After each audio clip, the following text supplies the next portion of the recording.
Dalam konteks kepentingan politik nggak ada lagi cengkeraman Pak Jokowi, artinya udah nggak berdaya dia untuk mengatur-ngatur anaknya sendiri yang sudah pernah menyatakan mau calon kan, akhirnya nggak muncul lagi dan orangnya pun sekarang tadi mana kita nggak tahu. Kalau misalnya Pak nanti setelah dilakukan klarifikasi atau apapun namanya penyelidikan dan misalnya ketahuan bahwa ini terjadi, fasilitas ini diberikan karena memang punya kepentingan si punya jet pribadi kepada bapaknya presiden gitu ya. Apakah nanti ada unsur bisa tindak pidana korupsinya di situ, Pak? Jangan beralasan ini karena dia bukan pejabat. Nanti dulu kan ada hubungannya juga dengan pejabat, iya kan? Coba kalau dia bukan anaknya presiden, dapat enggak kayak gitu?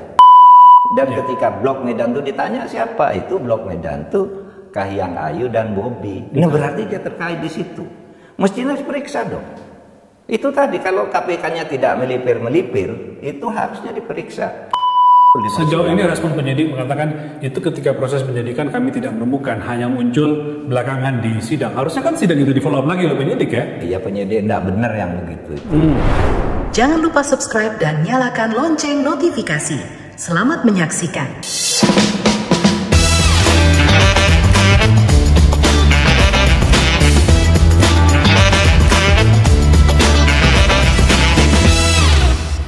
Halo semua, jumpa lagi dengan kanal yang selalu berterus terang tentang kondisi negara kita. Dari namanya, terus terang. Podcast ini tidak boleh membual, juga tidak bicara malu-malu, apalagi basa-basi. Saya melalui podcast ini akan bicara terus terang.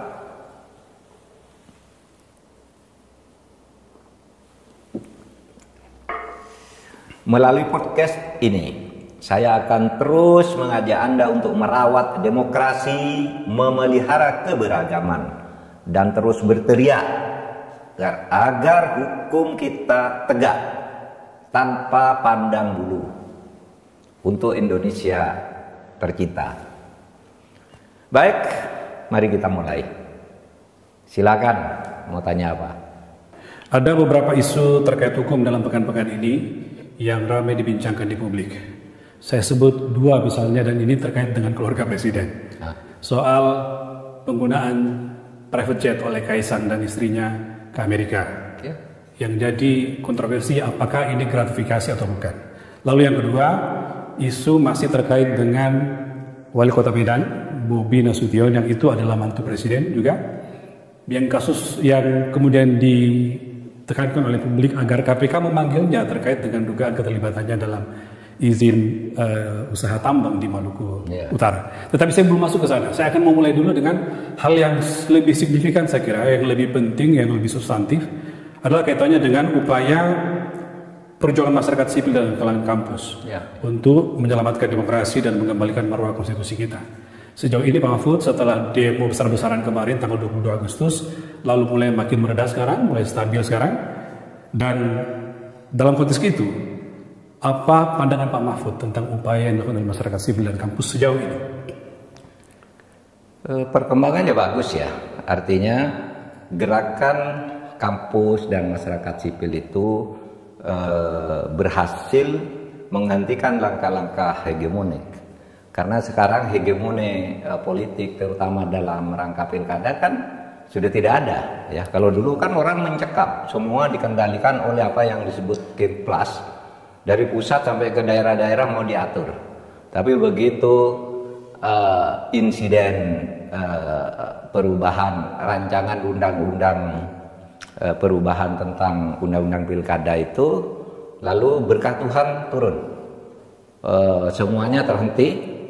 DPR juga tidak berani melawan gerakan yang muncul di tengah-tengah masyarakat berdasar hati nurani dan rasionalitas, dan hegemoni dalam tanda petik Pak Jokowi menjadi hilang sejak saat itu, ya kan? Hegemoni Pak Jokowi menjadi hilang. Menjadi hilang kan. Sekarang tidak ada lagi orang peduli dengan arahan Pak Jokowi.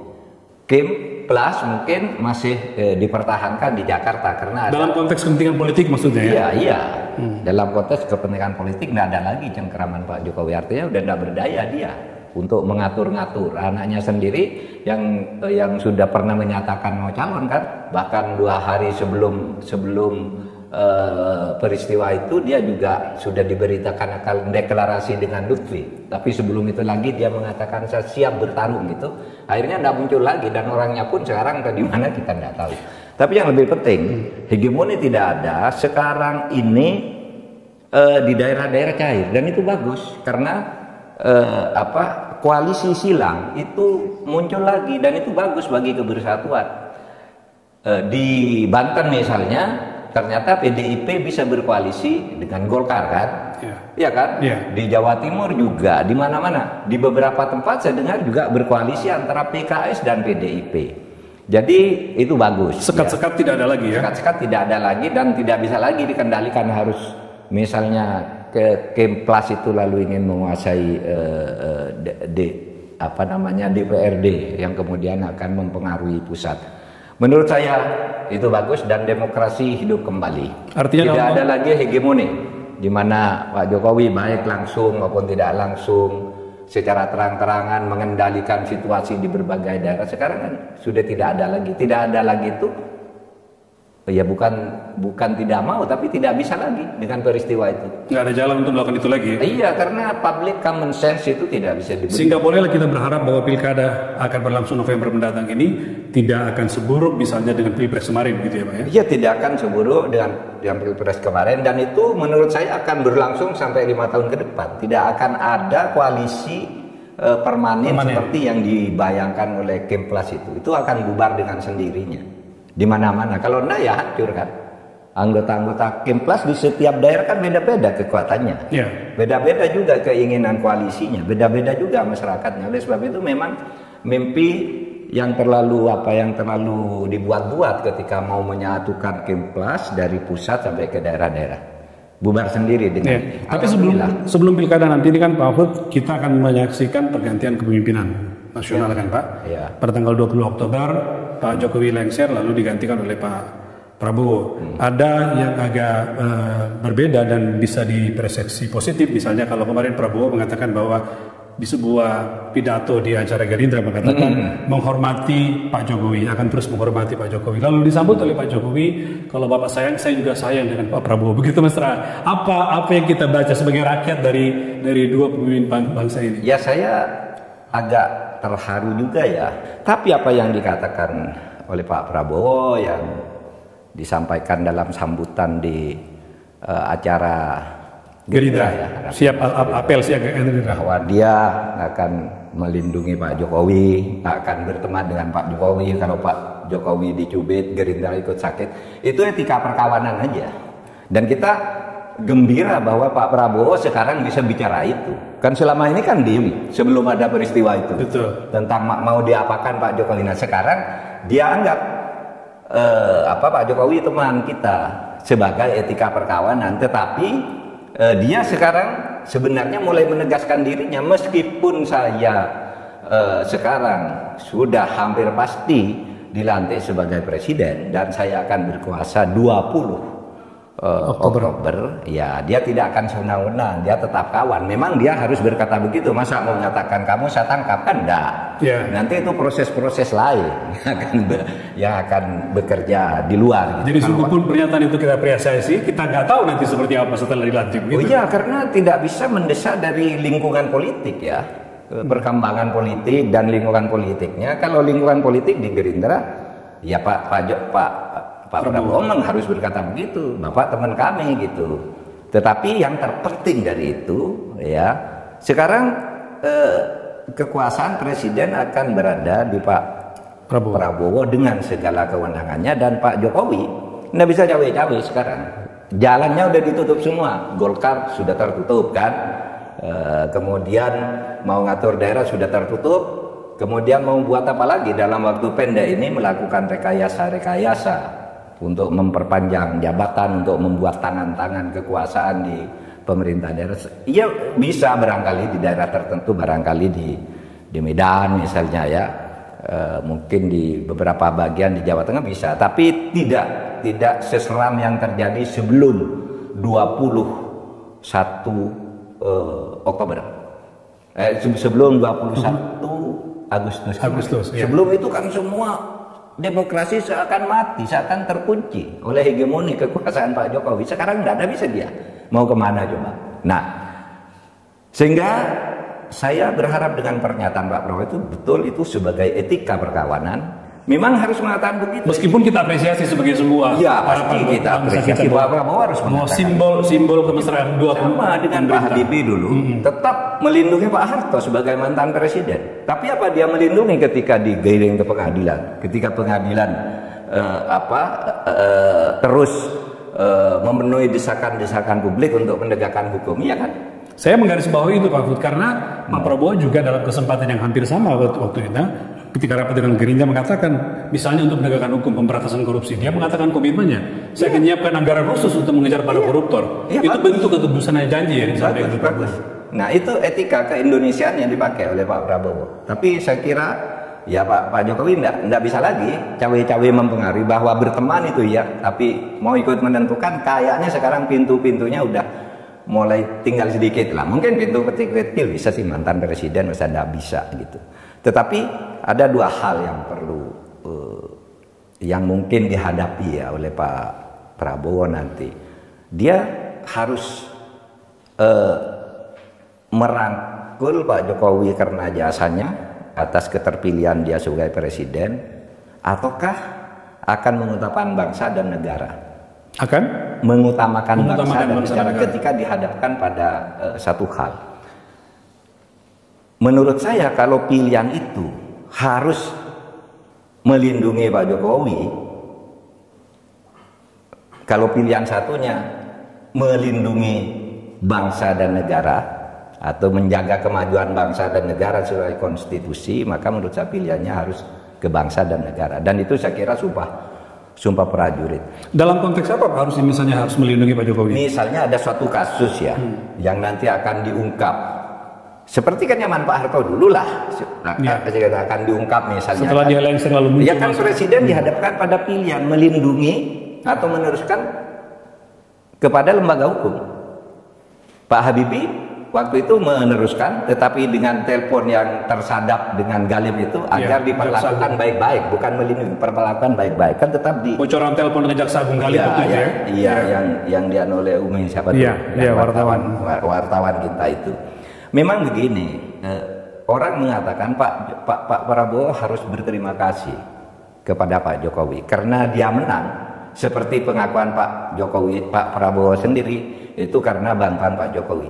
Iya itu betul, tetapi ingat Pak Prabowo itu sudah punya modal politik, sudah 47% sejak tahun 2014. Memang besar dia modalnya.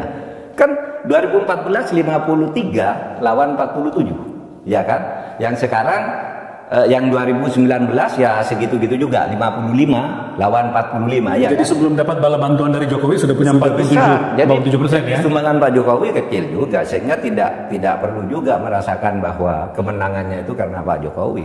Modal dia udah besar. Tanpa pesan moralnya Pak Prabowo tidak harus terlalu merasa berutang budi. Tidak harus merasa berutang budi, tetapi seperti kita juga harus tetap menghormati Pak Jokowi. Bagaimanapun juga sebagai presiden sudah berbuat banyak untuk negeri ini, kemajuan ekonomi, infrastruktur dan sebagainya. Tapi kesalahan-kesalahannya juga harus diluruskan agar nanti tidak diulang lagi oleh orang-orang berikutnya. Baik Mahfud, kalau gitu kita beralih sekarang kepada yang sedang dihadapi oleh keluarga Pak Jokowi juga nih. Lagi ramai tentang private jet yang digunakan oleh Kaisang Pangarep, ya putra Pak Jokowi bersama istrinya ke Amerika dari Jakarta ke Philadelphia waktu itu Pak. Dan ketahuan lalu menggunakan pesawat jet pribadi, lalu dan itu mahal kan. Dipertanyakan oleh sejumlah orang bahwa itu gratifikasi oleh kalangan orang tertentu, mengatakan ada juga yang mengatakan bukan gratifikasi karena dia bukan penyelenggara negara. Persisnya menurut Pak Mahfud itu bagaimana? Jadi begini, korupsi itu banyak jenisnya ya. Korupsi itu ada banyak jenisnya. Misalnya yang pertama itu mengambil uang negara secara melawan hukum untuk membuat keuntungan bagi diri sendiri. Lalu ada juga penyuapan, menyuap orang atau menerima suap, itu bagian dari korupsi. Lalu ada gratifikasi. Nah, gratifikasi itu pemberian kepada pejabat negara, kepada penyelenggara negara tanpa ikatan yang jelas, tanpa sesuatu ikatan. Apa bedanya penyuapan dengan gratifikasi? Kalau penyuapan itu orang memberi uang dan menerima uang untuk membuat satu keputusan yang menguntungkan bagi pemberi. Misalnya, tolong dong saya dihukum 1 tahun aja, nyuap ke hakim. Itu penyuapan namanya. Itu tidak merugikan keuangan negara kan? Ya. Nyuap. Tidak ada uang negara. Tidak ada uang negara di situ. Nyuap pejabat agar diberi proyek, gitu, secara curang. Kalau gratifikasi itu enggak, tetapi diberikan kepada pejabat tanpa ikatan berupa misalnya diskon. Tiket pesawat disebut loh di undang-undang, tiket. Iya, tiket, biaya hotel dan diskon dan macam-macam gitu, diskon dalam. Jadi tidak hanya barang tapi juga jasa. Iya, gitu ya.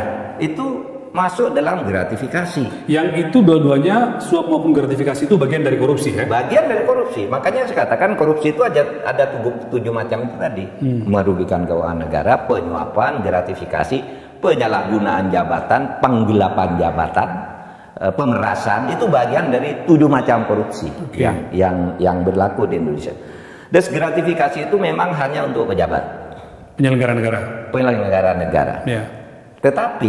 Tetapi sebenarnya kalau KPK-nya mau gitu ya, itu bisa diusut. Ada kaitan enggak ini dengan jabatan saudaranya atau jabatan bapaknya. Itu kan bisa. Betul. Gitu. Logika hukum itu kan bekerja seperti itu. Jadi KPK jangan berhenti untuk mengatakan bahwa kami nggak bisa memfollow up karena dia bukan penyelenggara negara. Iya, gitu ya. Karena orang kan bisa mengatakan dengan mudah mengatakan bahwa ya dia bukan penyelenggara negara, tapi fasilitas yang dia dapatkan itu mungkin karena bapaknya presiden atau kakaknya sebagai wali kota kan gitu. Iya, mungkin dia dapat sesuatu dari kakaknya.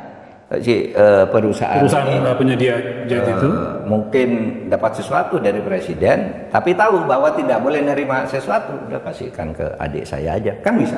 Itu kan gratifikasi. Atau ada stafnya yang bilang jangan kasih ke sini, kasih ke sana aja. Bentuknya apa? Nah itu yang harus selidiki. Iya seharusnya memanggil dong. Iya tapi aneh sih. Lalu dibilang KPK yang saya baca ya. Yeah.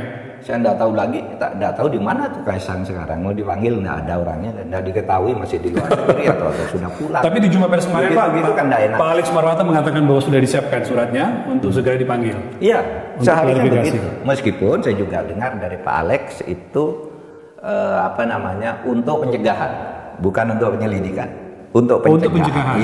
Iya. Apa artinya Pak? Kalau hanya untuk ya artinya belum kedugaan tindak pidana gratifikasi. Ya, ini kayak apa, tapi bisa saja nanti ditemukan. Saya lihat memang KPK masih gamang juga ya. Iya. Yang bicara sekarang tinggal Pak Alex, yang lain bersembunyi semua tuh. Pak Alex itu agak terus terang terbuka ya. Nah, sedangkan juru bicaranya juga melipir gitu. Kami tidak berhak memeriksa lah, tidak bisa apalah gitu.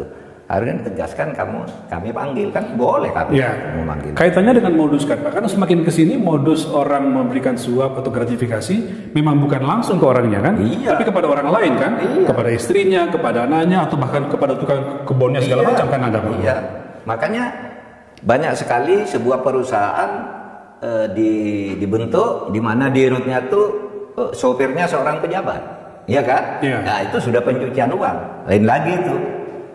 Ya, gratifikasi dalam bentuk pencucian uang itu udah banyak, seperti misalnya yang terjadi di kasus Alun, ya kan? Itu kan banyak gratifikasinya yang di Rafael Alun, betul. Rafael Alun misalnya, pada waktu itu yang disangkakan dan kemudian didakwakan, gitu kan? Nah itu semua yang harus kita tata, gitu ya. Nah persoalan kita begini sebenarnya kan, kalau kita mau membenahi hukum kita itu, teorinya itu kan ada 3 ya. Friedman itu mengatakan kalau Anda memperbaiki satu hukum di sebuah negara agar baik itu ada 3 hal. 1, aturan hukumnya. Yang kedua, struktur penegak hukumnya atau legal structure dan budaya hukumnya. Nah di tempat kita ini yang nampaknya masih banyak kendala, ada psikopolitiknya, ada psikohierarkisnya, itu di struktur. Sehingga semua aparat penegak hukum itu kalau sudah menyangkut penguasa dan keluarganya lalu melipir-melipir gitu, cari alasan ini, cari alasan itu gitu. Nah, itu struktur hukum ya? Iya, itu struktur hukumnya itu. Ya struktur bisa berarti apa? Struktur organisasinya bisa pejabatnya gitu ya. Kelembagaan dan pejabat. Tapi kita di tingkat pejabat, aparat penegak hukum. Ya. Meskipun ingin saya katakan sebenarnya kalau di luar hal-hal yang menyangkut pejabat, menyangkut korupsi, menyangkut backing-backingan sumber daya alam, tiga ini aja sebenarnya yang busuk di tempat kita. Kalau hukum-hukum yang sehari-hari itu nampaknya bagus-bagus saja itu. Lah buktinya hasil survei terakhir sebelum saya pergi dari Kemenko Polhukam itu yang dirilis oleh Harian Kompas 13 Desember tahun 2023 itu justru politik dan keamanan itu memberi kontribusi terbesar terhadap kepercayaan publik terhadap pemerintah. Kepercayaan publik terhadap Pak Jokowi tertinggi, tapi kepada pemerintah itu hanya 74 di bulan Desember itu. Berapa sumbangan bidang politik, hukum dan keamanan? 80. Politik dan keamanan kalau nggak salah. Ya, politik dan keamanan. Hukumnya 63. Hukumnya lebih. Coba kan tinggi. Karena apa? Karena hukum itu bukan hanya nyangkut ini, bukan hanya korupsi, backing-backing, tapi kehidupan masyarakat sehari-hari yang aman, nyaman dan tenang gitu kan masih jalan sekarang. Nah di situ saya katakan kalau kita tidak suka polisi misalnya, polisi itu bagus kerjanya, nyatanya selalu tinggi ininya karena yang merasakan ketentraman, keamanan itu kan di desa-desa yang itu 80% dari penduduk Indonesia. Sehingga tergambar dalam survei ya? Tergambar dalam survei, ketika disurvei rakyat seneng gitu.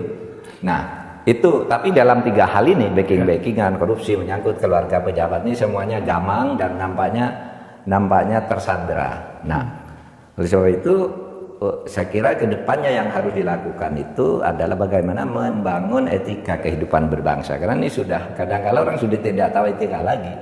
Sudah berbohong, melipir gitu ya. Ya yang kayak KPK itu kan melipir. Karena kan etika kehidupan berbangsanya gimana? Pak, saya kembali ke kasus Kaisang tadi, Pak. Saya potong, Pak. Ada sejumlah pengamat atau pakar mengatakan bahwa sebenarnya KPK tidak cukup hanya dengan klarifikasi. Harusnya sudah melakukan penyelidikan karena kan sudah terjadi peristiwanya lalu ini melibatkan seorang anak presiden gitu ya. Mestinya segera bisa lakukan penyelidikan. Mestinya sih. Mestinya iya. Kalau ingin menertibkan itu mestinya iya. Jangan beralasan ini karena dia bukan pejabat. Nanti dulu kan ada hubungannya juga dengan pejabat. Iya kan? Coba kalau dia bukan anaknya presiden, dapat enggak kayak gitu? Misalnya anak saya. Betul. Enggak bakal dapat. Betul. Private jet sampai ke Amerika sekian hari lalu dengan sekian penumpang, hotelnya juga bisa saja ditanggung gitu kan. Itu kalau anaknya orang biasa kan nggak bisa. Itu kan karena anak presiden. Nah, di situ sebenarnya jiwa larangan gratifikasi itu ya seperti itu. Pemberian-pemberian yang tidak resmi melanggar hukum, tidak resmi menyuap, tidak resmi mengambil uang negara, tetapi dia pemberian yang diduga punya motif balas jasa. Atau motif minta sesuatu. Kan gitu.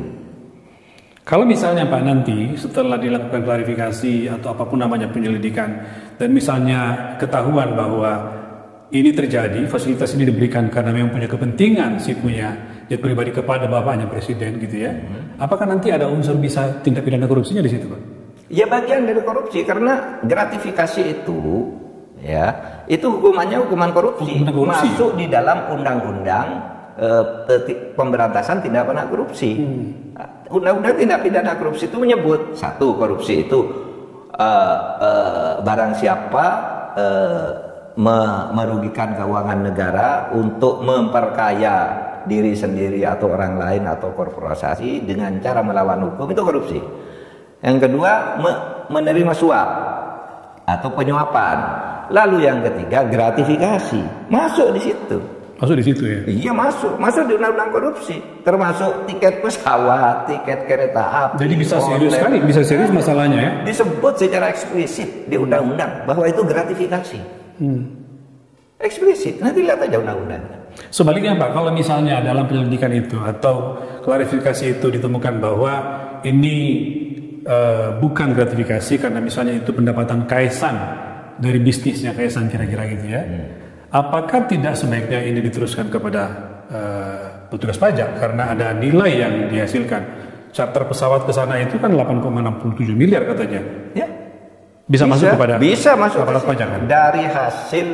Dari hasil klarifikasi, kalau mau disebut klarifikasi, kalau mau disebut penyelidikan atau pemeriksaan boleh juga. Nanti yang perlu dilakukan oleh KPK, kesimpulan itu akan ditemukan. Oh ini bukan gratifikasi. Ini hasilnya. Nah kalau begitu mana pajaknya? Kamu bisa mengeluarkan uang segitu berarti punya keuntungan jauh lebih besar dari sekian puluh miliar yang kamu keluarkan ke situ. Lalu pajak perusahaannya mana? Kan gitu. Akan ketemu di situ. Jadi kalau misalnya KPK betul memanggil Kaisang menghadirkan, lalu ada dua kemungkinan diproses karena dugaan gratifikasi, atau kalau tidak gratifikasi mestinya ini langsung ke perpajakan ya? Orang akan lihat bagaimana laporan pajaknya Kaisang di sana. Iya, kalau tuh uang sendiri dari perusahaan goreng pisang atau apa gitu kan bisa aja. Tapi menurut Pak Mahfud, kira-kira bisa. Pengusaha pisang soalnya Pak. Pengusaha pisang, goreng pisang, pengusaha pisang ya sama aja. Tapi Bapak lihat kondisi KPK sekarang berani nggak sih Pak melakukan itu? Kelihatannya dia menunggu waktu untuk berhenti aja. Kamu flashback. Oh, buying time. Kayaknya buying time karena udah mepet, udah mau berakhir. Bicara gitu. Oh, ya? Yang berani tinggal satu sekarang. Yang lain kan udah hilang tuh. Mana tuh Pak Nawawi, Pak Nawawi jarang kita lihat ya. Padahal masyarakat tuh selalu senang loh kalau ada orang KPK bicara gini gitu. Ini enggak ada nih si Tanah, si Pak Gufron dan Tanah serius ikut seleksi. Tinggal Pak Alex saja yang sekarang menyuarakan KPK. Juru bicaranya juga tidak se-tough Fikri ya yang baru diganti itu kan lumayan tuh, yang sekarang melipir juga. Tapi enggak apa-apa kan memang sebentar lagi mau ganti sehingga mungkin lebih selamat udahlah nanti aja gitu. Mungkin ya. Sehingga melakukan penundaan dan buying time tadi. Dari sisi sikap atau keteladanan yang harus diberikan Pak, apakah tidak sebaiknya kan selama ini kan kita dengarkan Kaisang tidak memberikan respon apa-apa. Dia di Amerika nggak ada respon, nggak ada jawaban apa-apa. Orang ramai di sini berdebat ya ini. Iya seharusnya dia dong menjelaskan dong. Muncul. Ini saya begini, biayanya dari sini dan seterusnya. Ini kan penting, publik harus tahu karena dia itu anak pejabat publik yang harus berani terbuka gitu. Yang begini nih semuanya dia Direktorat Jenderal Pajak dia juga ya. Belum ada Pak suaranya. Pajak, bea cukai dan harusnya kan aktif juga keluar masuk bandara tanpa pemeriksaan, tanpa dihitung barangnya itu kan itu harusnya bea cukai menjelaskan meskipun diperiksa ya sempat gitu. Sempat Pak Justinus Pratowo sempat menjelaskan, tapi saya kira kalau Dirjen Pajaknya belum Pak. Iya, bolehlah diwakili oleh pokoknya institusi yang terkait harus menjelaskan gitu. Pak soal Bobi Nasution. Jadi kan lagi ya Bapak waktu itu mengatakan untuk supaya menghadirkan. Ini lain lagi nih. Ini gimana Pak pandangan Pak Mahfud? Kalau menurut saya ini kan kasus tindak pidana korupsi yang berdasar fakta persidangan itu sudah disebutkan bahwa kasus itu terkait dengan Blok Medan dan ketika Blok Medan itu ditanya siapa itu Blok Medan itu Kahiyang Ayu dan Bobi. Nah berarti dia terkait di situ. Mestinya diperiksa dong. Itu tadi kalau KPK-nya tidak melipir, itu harusnya diperiksa, dipanggil gitu. Ini apa kan gitu. Lalu di fakta-fakta persidangan yang sudah ada itu diperiksa juga, itu kan sudah ada fakta dan data pendukungnya kan sudah muncul di sejauh ini respon penyidik mengatakan itu ketika proses penyidikan kami tidak menemukan, hanya muncul belakangan di sidang. Harusnya kan sidang itu di follow up lagi oleh penyidik ya. Iya penyidik tidak benar yang begitu itu. Muncul di tengah jalan ya kan harus ditindaklanjuti sebagai kasus baru. Karena penyidikan itu kan tidak berhenti di pengadilan. Iya penyidikan di situ kan. Lalu kok muncul ini bisa dibuka sebagai kasus baru, kasus lain, tidak harus terkait dengan itu. Memang peristiwanya terkait dengan itu, tapi tindakan pidana korupsinya kan bisa dibuat tersendiri. Ini kalau mau bersih. Kita juga belum tahu ya apa benar itu Bobby melakukan itu. Kan Bobby sendiri belum pernah bicara itu. Ya, ditanya Kaisang wartawan belum pernah bicara juga gitu. Iya, semua tidak memberikan respon. Iya, tidak memberikan respon. Yang ramai kan di pengadilan sudah menjadi fakta persidangan, gitu. Saya khawatir nanti nih, nanti kalau sudah divonis gitu ya, ditunda lagi kan, ditunda lagi nunggu inkrah naik banding dulu. Habis itu naik banding kasasi lagi, itu lama sampai habis masa jabatan presiden, sampai selesai pilkada.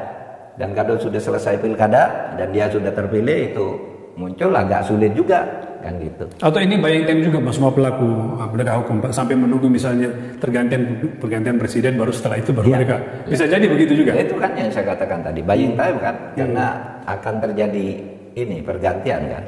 Ya kita berharap lah nanti sesudah Pak Prabowo in position untuk itu ya, itu supaya dibiarkan. Maksud saya tidak usah didorong, dibiarkan aja hukum bekerja, tetapi jangan dihalangi kan gitu. Jangan dihalangi, biar aja hukum bekerja. Nah itu baru bagus untuk semuanya, sehingga akan terjadi proporsionalitas di dalam penegakan hukum. Baik, kalau gitu kita tunggu sampai setelah tanggal 20 Oktober Pak. Ya. Baik, makasih Pak. Makasih. Baik, saya kira cukup sampai di sini dulu. Mari tetap kawal penegakan hukum dan pemberantasan korupsi di negara kita. Sekali lagi, tetap berbuat yang terbaik untuk Indonesia. Selesai.